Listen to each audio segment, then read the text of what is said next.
In today's show, we're recapping Thursday's action. We've got updates on injuries in Portland. Injuries in Portland. We've got updates on injuries in Charlotte. We've got the games from Thursday. We've got waiver wire stuff. And we've got Mr. Michael Bolton.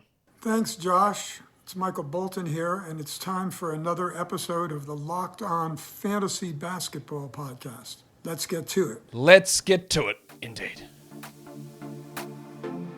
You are Locked On Fantasy Basketball, your daily fantasy basketball podcast, part of the Locked On Podcast Network.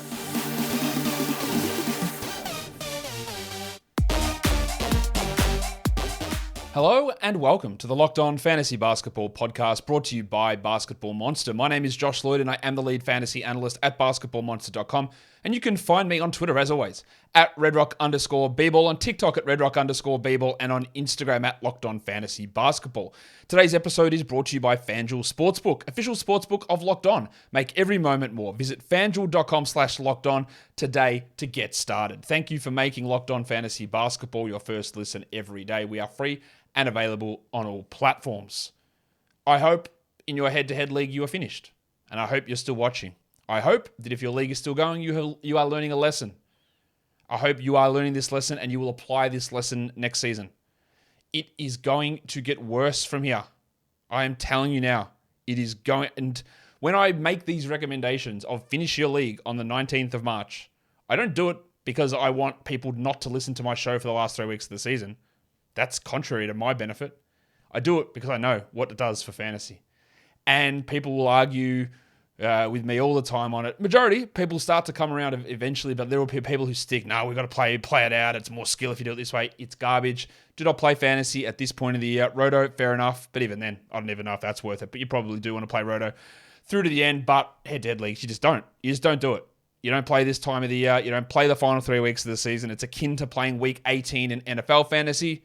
And no one here would find that interesting that no one here would do that. But in NBA, they'll have those debates. It's the same as like people bitch and moan about load management in the NBA, but don't blink a single eyelid when and major league pitcher only pitches once every 5 games. Why? Health. Never bitches and moans about that. Or maybe they did back in the day. It's just become so people are just used to it now. They understand that it's the right thing to do. Anyway, that's beside the point. We've got lots to talk about in today's show. One eye. Let's get it on, Gilly. All right, let's look at Portland. And you would be amazed to know how shocked, absolutely stunned, fell over when I found out the news. I could not believe it that Anfernee Simons and Jerami Grant are listed out for their next. I can't believe it. Unbelievable stuff to see that they're out again. They're going to keep being out for the rest of the season. Unbelievable they're out on Friday. Just amazing. I addressed this the other day. The chances of them playing again is infinitesimally small.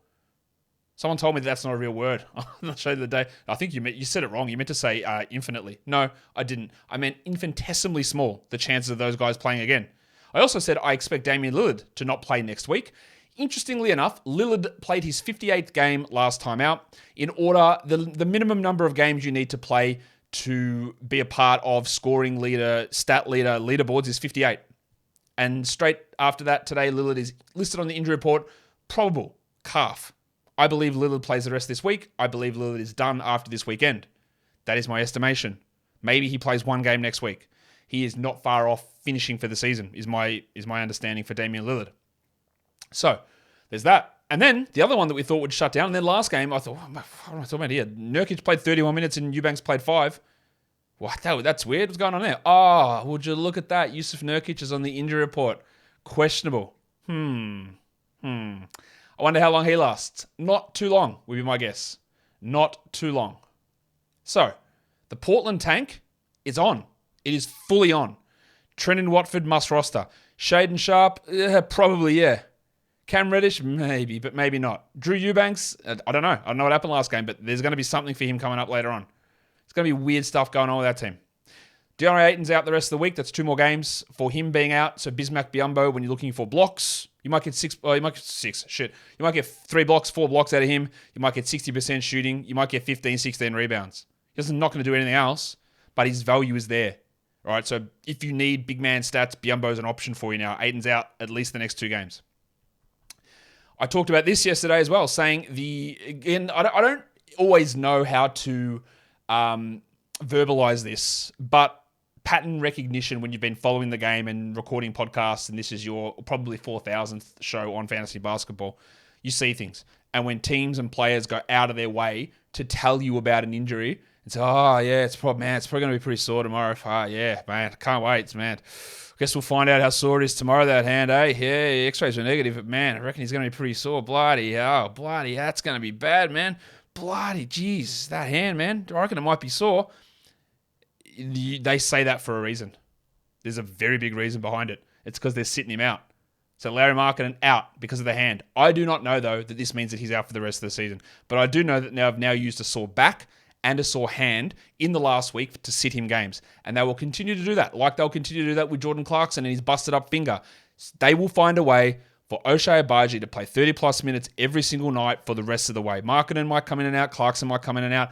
Olynyk might come in and out. This will happen the rest of the way. I am very confident. No one's told me this. No one has told me anything about this, unlike the Portland one. No one's told me anything about this with Utah, but that is how I'm viewing that situation. The Spurs, they've been dicking us over for months. So I don't even know what to make of their injury report anymore. Sohan's out. Cool. Langford's out. Birch is out. Vassell's questionable for rest on a game that's not a back-to-back. Zach Collins is questionable with a fake bicep injury. Graham is probable. Keldon's probable. I don't know. I don't know that you can actually... as much as I love Vassell and Zach Collins, I'm not sure you can actually hold them. You probably, if you do have them, you hold them for this Friday game. But if they're out, you drop them. Same as Sohan. He's ruled out, you drop him. Trey Jones is probable, you re-add him. If Keldon was dropped, you re-add him. But I think they're just going to sit every second game. And then the blokes who probably end up having value are Mamukelashvili and Bates Diop. But Brandon and Wesley aren't going to have consistent value because they're not consistently good. It's going to be a frustrating situation without a shadow of a doubt. There was an update on LeBron James.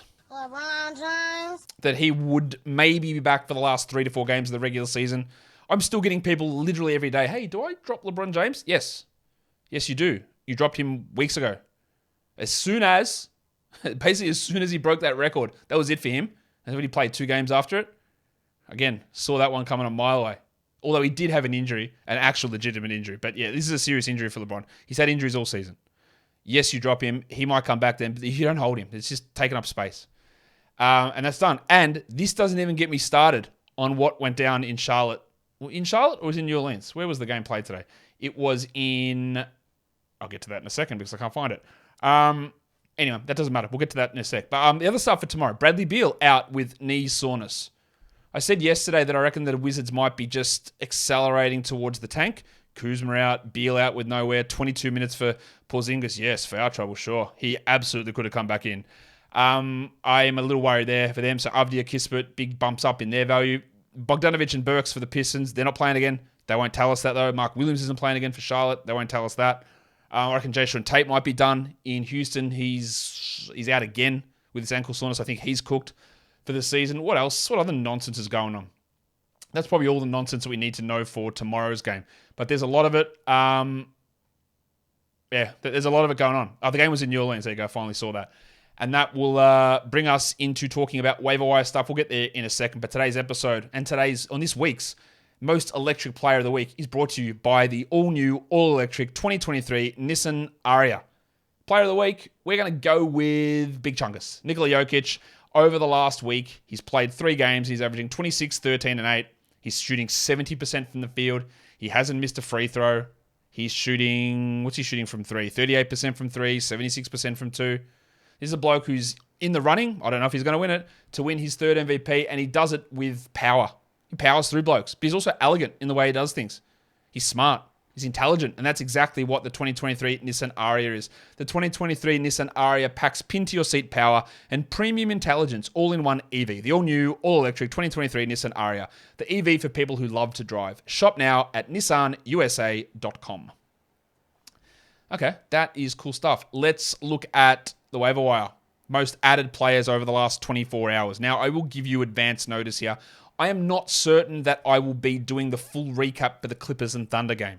I'm not certain. I've got something I need to do tonight that's pretty time sensitive, and I hope that game gets done, but it's one of those later start games. Instead of the 7 p.m. Pacific, it's a 7:30 p.m. Pacific game, which makes it a little bit tighter, so I'm not sure I'll analyze that full game. If you're a Basketball Monster member, I will analyze it fully over there. I'm not sure that I'll get it done on this show, so be aware of that. But the number one added player was Terrence Mann. Now, he is not going to start. Eric Gordon is going to start the rest of the season. But as I said the other day with Gordon, he was already playing 28, 29 minutes a night, so there is somewhat of a bump. There's a usage bump. There's a few minutes bump, but Mann probably goes from 18 minutes to 28 minutes, which is significant. A lot of people added him. I'm not sure he's going to be great. He's fine to play today, Thursday, 4 games on. Great. We love that. We see what we can get out of him. And I think him and Gordon will end up being fringy 12-team league blokes. Nick Richards up 21%. I have no idea why he was available in that many leagues to grab. Yes, there's a 3 game in 4 nights, but he should have been added as soon as that 2 game week ticked over last week. Re-added anyway. Mark Williams isn't coming back in my mind. Trendon Watford up 16%. Every league needs to grab him. I think he's going to put up great numbers the rest of the way here. Royce O'Neal up 16%. That was to take advantage of the excellent Nets schedule. He started off with a pretty good game today. Isaiah Joe up 15%. The back-to-back here, 3 games in 4 nights. They've got a strong schedule coming up as well. I think they had 5 games in 7 nights starting today. That makes sense to add him for points and threes. Cole Anthony up 10, with no Jalen Suggs, and then they lost Franz Wagner today. That's going to pay some dividends, I think. Gordon Hayward up 6%. I was shocked to see Gordon Hayward, one of the most added players. Was he actually dropped in that many spots? Apparently so. And they got 3 games in 4 nights, and I would suggest there is 0 chance he plays in both of the next games. I don't know that for certain, but it is a back-to-back, and if there is no shoulder soreness appearing on the injury report for Hayward tomorrow, I will be staggered. I don't know what I'll do. I'll do something, but there is no way. No, it's no way. We'll find out anyway. Denny Avdia up 6%. Beal might be cooked, so I think Avdia's value jumps with Kuzma a little bit, but it really jumps. I think if you look at the numbers, games with Beal, games without Beal, you'll see the difference there. That's one of the biggest differentiators for Avdia's performance. So we get some good stuff going there, maybe, hopefully. Most drop players. The cashier, Xavier Tillman, down 15%. They're just going away from him, so see you later to him. In fact, I'm just going to blanket jack all of these guys. Get that garbage out of here! Blanket jack. Sounds like a sleepover game. Kyle Anderson down 11%. He still played 35 minutes, but I get it. They only got 1 more game this week. Towns is back at high minutes. And if Edwards plays next game, Anderson's going to lose tons. Because, again, you got to play the 240 game. And that, much like talking about Will Hardy and Lauri Markkanen and saying, pay attention to the things they're saying. Pay attention to what Karl Anthony Towns and Chris Finch are saying in regards to Naz Reid, the Wizard of Noz. They just keep saying it. We've got to play this guy. We've got to play this guy. His minutes aren't going anywhere. We've got to play him. Hey, 2 centers. We've got to play him. Someone has to lose out. Now, are they going to go and play power forwards at shooting guard like they did all of last game? Maybe. But Edwards coming into the mix there complicates things. And while Anderson's been great, at the start of the year when Towns was healthy, Anderson was useless. So I don't mind the drop. I probably would have liked to hold, but I get it. Pat Beverly down 10%. Well, maybe a little bit premature considering DeRozan and Caruso are both questionable. Probably would have held that one. Brandon down 8%. Can't trust him even when he plays. Aaron Nesmith down 8%. He's only a streamer when the schedule makes sense. Tyus Jones down 7. Yep, okay. Jar's back. Don't know if he's going to start, but doesn't matter. If you need to get more games in, do that. Hardaway down 6. Yes, absolutely. And then Malik Monk down 5. No idea what you're going to get from Monk. The fact that Herter's been out hasn't helped him. They do have a back-to-back coming up, so I might have been interested in holding for the Friday, Saturday back-to-back for Monk, but the production's been so piss poor that I do get it if you dropped him through frustration. It would have been nice to get someone in for the low volume Thursday rather than a high volume Friday when it might not have made any sense. So that makes a little bit more sense in terms of dropping Malik Monk through that scenario. We better get into these games, I reckon. 3 of them. First one. Oh yeah. Your boys, the Orlando Magic. They do it. They knock off the New York Knickerbockers. What a win. Don't know what it means for them, but there we go. 111-106 for the Knicks. Jalen Brunson sort of out of nowhere, hand injury. That's it for the Knicks. They're done for this week. So if this is your final week, they're dropped. Every one of them. If you're in a semi-final, a lot of the fringe guys can go. Brunson and Randall are the 2 guys that I wouldn't go. Everyone else, see you later. It's 3 zeros. And you can do more. Now, again, caveats, Roto League, different story. Head-to-head league where you're going to win comfortably, hold. All right? You hold the guys.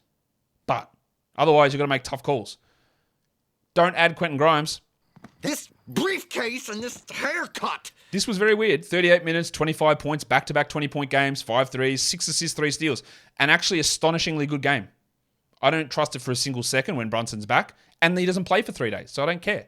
Emmanuel quickly went from under 20 minutes to playing 42. 25, 5 and 7, 2 steals and a block. I wonder if his 6th Man of the Year campaign will kick off as he puts up another big game as a starter. That's great.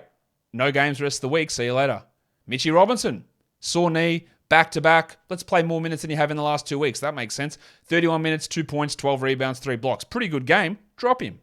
Hartenstein, 6, 4 and 3 with 2 blocks. Thank you for your service, my guy. Thank you for 3 games in 4 nights of okay production, which the value is in the volume now. We see you later. Randall had 23, 9 and 4, and he really randled us in the last game for the week. He had 2 blocks, so that's, as our friend Chief Palpatine would say, a surprise, to be sure, but a welcome one. It is, but then he went 35% from the field on 20 attempts and 7 of 10 from the line, and that is whatever the opposite of a surprise to be sure is, because that's what he does. Probably the worst game from Josh Hart as a member of the Knicks, 7, 5 and 2, 29 minutes, no problem dropping him. Same with Rowan Barrett, who had put up a couple of good games, but as I have said with Rowan Barrett many, many times, I need to see you do this for 50-plus games, because I will not get sucked into 3 good ones, because then you're going to shit the bed. 29 minutes, 10, 2 and 3. No, he Sabonised his way to no threes, no steals, no blocks, went 25 from the field and 67 from the line, because this is who RJ Barrett is. No consistency with a plethora of shit ones. It's what he does. We do not trust it.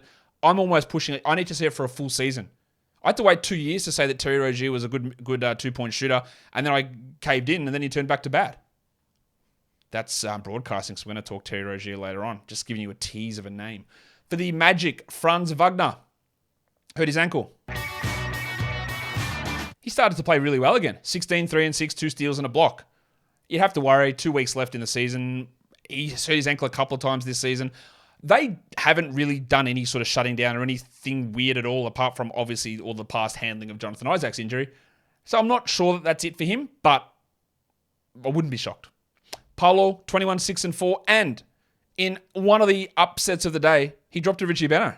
2 for 2, 2, 2. And he has been putrid in that respect. So he was struggling for a big period of time, but he has started to turn it back on, which is great. Cole Anthony, 18 and 6, not a triple one. He had 1 assist, 1 steal, 1 block. That's not a traditional triple one. He's worth grabbing at the moment, or worth having. While Wendell struggled with the lack of peripherals, 16 and 8 is fine, but no steals, no blocks, no assists. Doesn't do that much for you. And they went to a weird lineup again. Bol once again, out of the rotation. How many of you guys watching this video sold high on Bol? Hope you did earlier in the season. They went with Wagner and Badadze playing together. That's Mo Wagner. 11 and 7 for Mo in 17 minutes. That's actually pretty good. That's deeper league stuff, while Badadze did nothing in 14 minutes.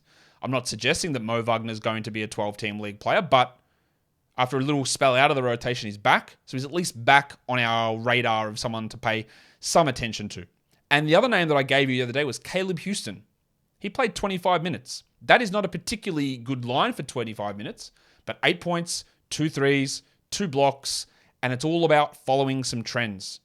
Just pushing Bol out of the rotation, Houston minutes, they're pushing up. And I think the other day I said, hey, if Franz Wagner happens to sit out, I wouldn't be shocked if Houston gets some starts here down the stretch. Well, guess what?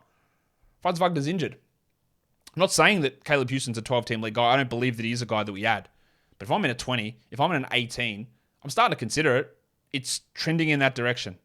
It's absolutely trending in that direction for Caleb Houston. And you just got to have it on your radar.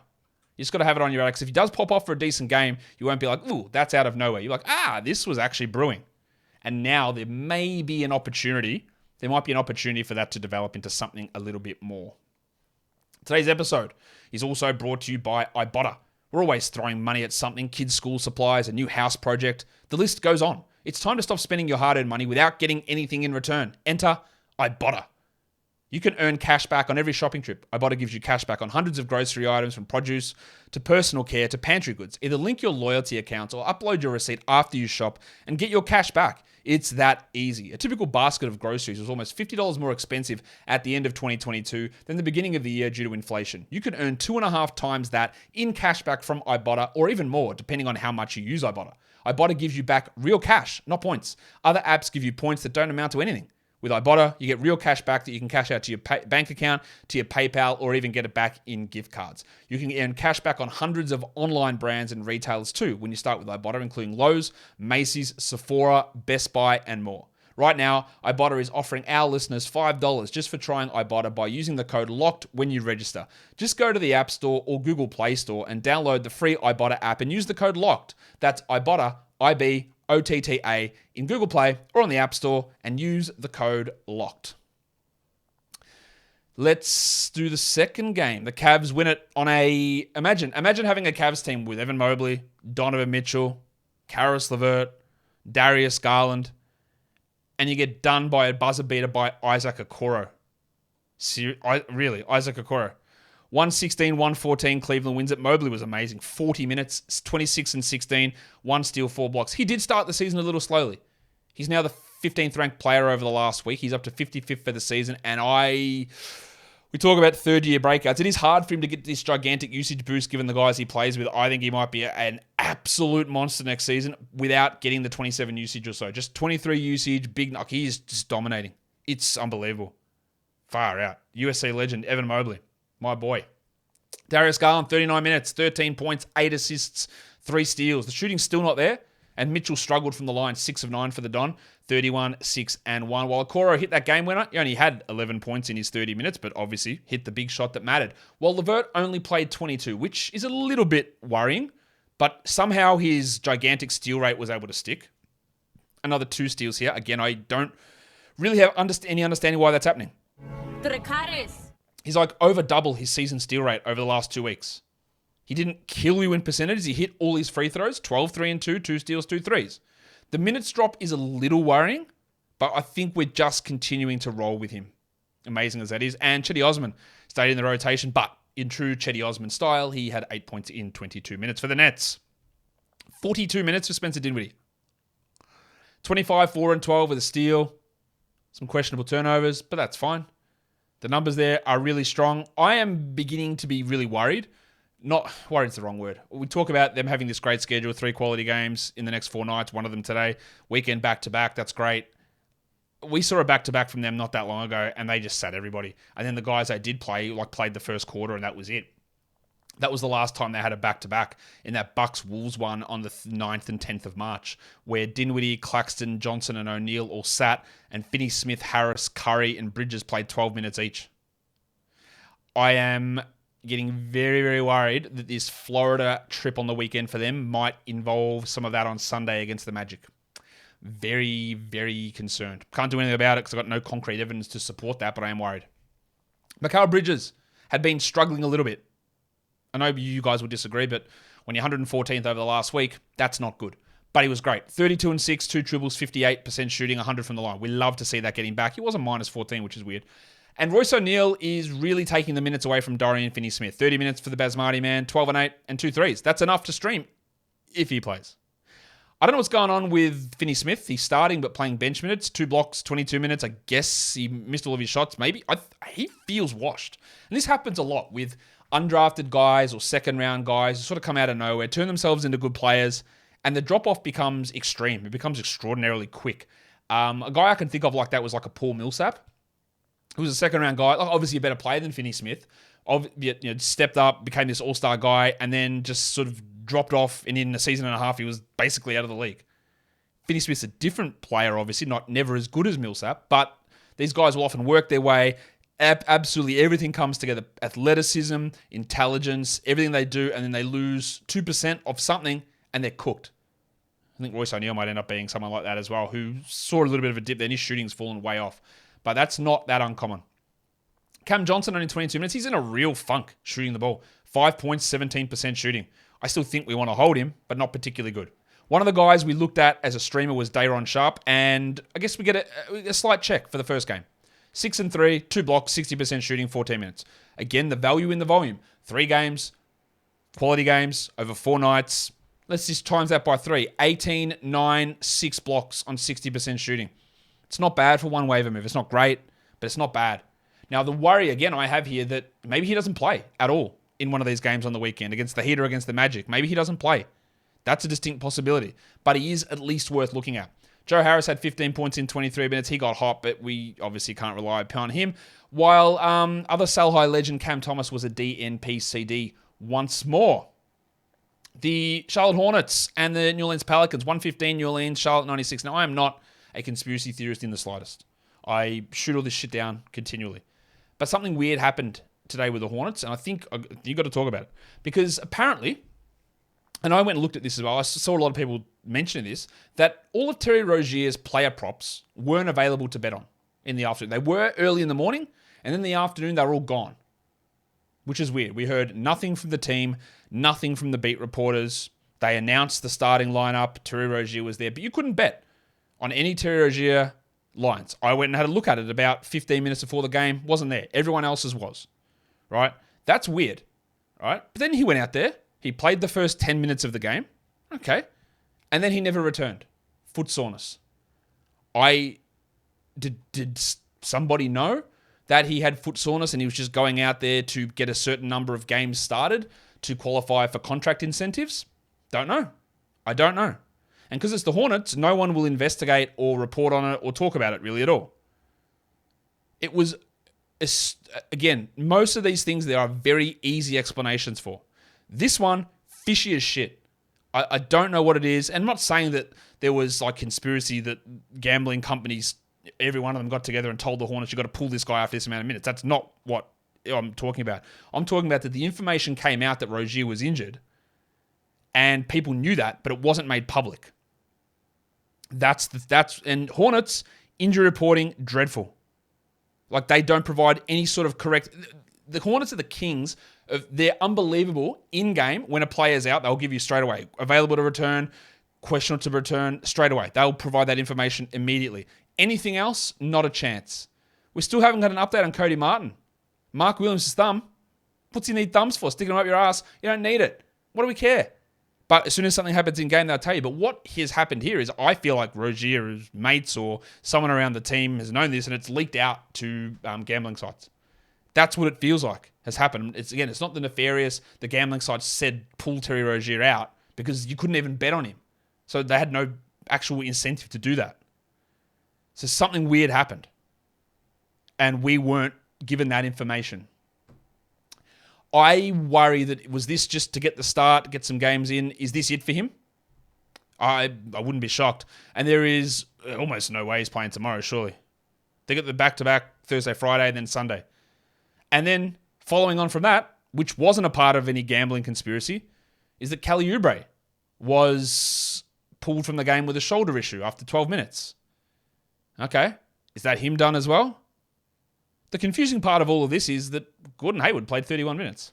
And PJ Washington, two guys who have had a lot of injury problems. They just played through it. So I don't really know what happened there.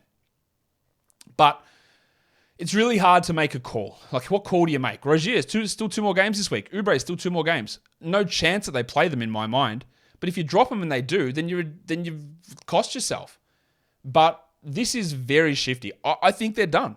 I honestly do, without any information. If I had information, I would tell you that I had information. I don't. But that is very strange to me. Again, my expectation is Mark Williams is done, so we keep rolling with Big Dick Nick, 9-14. We consider adding Svi Mykhailiuk, who played 30 minutes and had 15, 2-1. Now, interestingly, James Bouknight and the Salt Fleek, Theo Maledon, was in the G League. Do they push up and play 26 a night? I think they might. I think they'll, maybe not tomorrow because they're on the road again in Dallas. Not sure that they'll join them. But the G League's done. I think the G League is over in the next day or two. So they are going to play a role here down the stretch, I think. And the guy we would have loved to grab was Dennis Smith. But then during the third quarter, after he started after halftime, he had to run off the court. Maybe he was shitting himself. They said he wasn't returning due to an illness. He felt discomfort. He was definitely going to poo in his pants. And by definitely, I mean that's my assumption because it's funnier. All right, he had 8, 2, and 4. Like, he'll be an awesome ad if he plays. I think he's got a chance of playing tomorrow, so I would be interested in adding him. Bryce McGowan's 8, 1, and 6. He's going to get big opportunities. We got old mate, the god of hammers, playing 27 minutes. We know each other. He's a friend from work. 9 points for JT Thor with 2 threes and 2 blocks. He is going to be in the mix because Washington and Hayward at some point are going to sit down. This, again, you do not play fantasy in this point of the season. We're going to be rolling out Mykhailiuk and Smith and Bouknight and Kai Jones and JT Thor. This is going to happen. Bryce McGowan's. This is going to happen. Whether it starts tomorrow or not, I don't know. So I don't even know what to analyze from this game. Yeah, I'd consider adding Smith, but I don't know if he plays.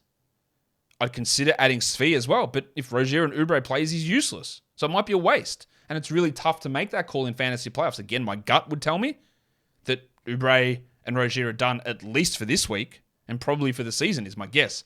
And then my expectation is Haywood does not play tomorrow on a back-to-back. Staggered if he does.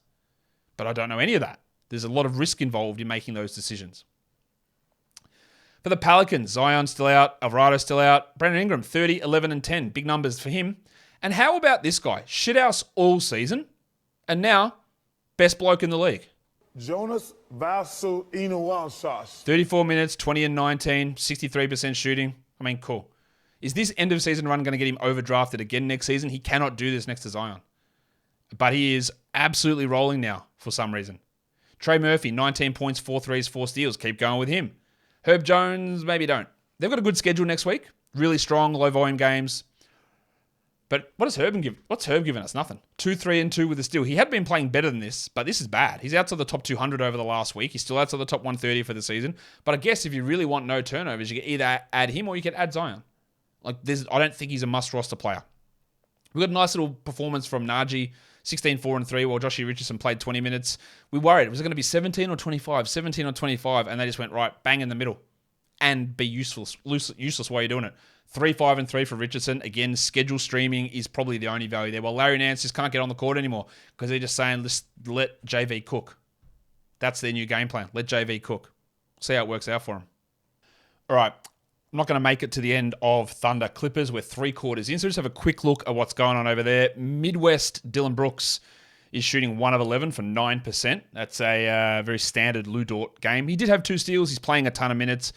There's not really a huge amount going on there with the Thunder. Pig Williams is playing pretty well, 23 minutes, 6, 8, and 4, 2 steals. That's encouraging. The good minutes there. We still don't really have an update on Shea in terms of whether he's playing tomorrow. Dagnott seemed to think that he would be pushing to play in that game, or he's more likely that he plays, but we don't have an update at this point. But otherwise, it's just the usual guys. Shea, the Bronco, Giddey, putting up their usual numbers and running a 12-man bench rotation, or 7-man bench rotation, 12-man rotation in general. Unfortunately, Isaiah Joe has stunk so far. No points, 14 minutes. He was an interesting stream with a 3-game in 4 night coming up. Hasn't worked out at all in this game, but again, value's in the volume. If you did add him, dropping him might not make sense here. For the Clippers, we wanted to see what they would do. They are starting Eric Gordon. They will continue to do that with Paul George out. Terrence Mann has played a little bit more, 15 minutes. I thought he's been pretty good. I still think Ty Lue is underplaying him by 20 minutes a night. 9, 3, and 2 for Mann. I'm on the fence as to whether we keep holding him. While Gordon had 8, 3, and 2 on some poor shooting. So both guys could be fringe 12-team league guys, which is what I think I said initially, without any of them being absolute must rosters. Westbrook actually so far shooting the ball well, getting a ton of minutes here. 19 points in 25 minutes so far through 3 quarters. While we got the big stiffy, the 5-minute man, Bones Highland, back to the rotation. 11 points in 13 minutes. That's something to watch. If Bones gets 20 minutes a night, he at least pushes into 14-team league discussion, but that will probably get wiped out when Storm and Norman Powell eventually returns. Not going to do the lines of the night for today's show. If anything wild happens, you can hit me up on Twitter with it. We can talk about that, and there'll be recap there over at Basketball Monster. So I do apologize for the abrupt ending to today's show, but don't forget to follow this podcast on Apple Podcasts, Google Podcasts, Stitcher, Spotify, and on the Odyssey app. On YouTube, you thumb it up, and you leave those comments down below. Guys, we are done here. Thank you so much for listening, everyone. See ya.